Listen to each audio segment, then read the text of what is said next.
సిద్దిపేట జిల్లా చిన్నకోడూరు మండలం అనంతసాగర్ గ్రామంలో సంక్రాంతి పండుగ సందర్భంగా గ్రామ యువ నాయకుడు రాజేష్ గౌడ్ మిత్ర బృందం ఆధ్వర్యంలో జరిగిన ముగ్గుల పోటీలో పాల్గొన్న గ్రామ మాజీ సర్పంచ్ కందుల బుగ్గయ్య, పోరెడ్డి సంజీవ్, రామచంద్రారెడ్డి గ్రామస్తులు పాల్గొన్నారు.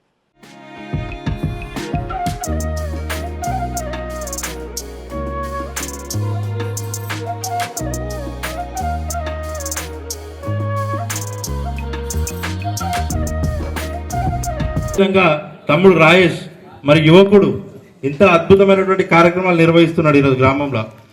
రేపు భవిష్యత్తులో నేను ఈ పుట్టిన గడ్డకు సేవ చేస్తా అన్నా అని చెప్పి నాతో చాలా సందర్భాల్లో చెప్తా ఉన్నాడు. ఈ పుట్టిన గడ్డ రుణం తీర్చుకునే అవకాశం నాకు వస్తే కనుక ఖచ్చితంగా నేను గ్రామాన్ని అభివృద్ధి దశలో నిలబెడతా అని చెప్పి నాతో చాలా సందర్భాల్లో చెప్పిండు.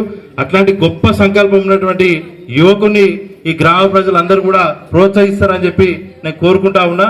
మరి సమయం తక్కువ ఉన్నందుగా మీకు మా సర్పంచ్ సాబ్ గారు ఏం చెప్తారో చూద్దాం. ఒకసారి ఎవరిని ఫస్ట్ క్రిటిసైజ్ చేస్తారు.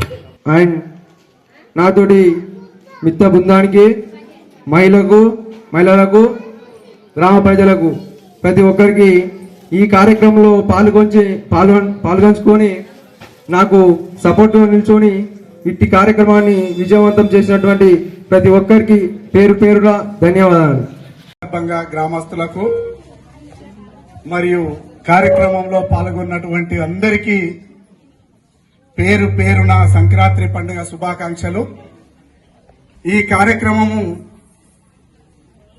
యువ నాయకుడు తాళ్లపల్లి రాజేష్ గారు, వారి మిత్ర బృందము మరియు వారికి అందరికి కూడా దయచేసి అందరి పేర్లు సంభవించాలంటే కొంచెం టైం పడుతుంది కాబట్టి మిత్ర బృందానికి అందరికీ పోరెడ్డి సంజీవులు, ఈ కార్యక్రమానికి ముఖ్య అతిథిగా వచ్చినటువంటి బీసీ సంక్షేమ సంఘము జిల్లా నాయకులు నవీన్ గారు, మరియు నిన్నటి నుంచి నేను గ్రహించిన సందర్భం అయితే నిన్న ఉదయం నుంచి ఈ కార్యక్రమానికి రాజేష్, సంజీవు వాళ్ళ టీము చాలా కృషి కొద్దీ ఎంతో శ్రమను ఓర్చి గ్రామంలో ప్రచారం చేసి ఈ కార్యక్రమాన్ని నిర్వహిస్తున్న క్రమంలో వారి బృందానికి వారికి ఒకసారి గట్టి చప్పట్లతోనే వారికి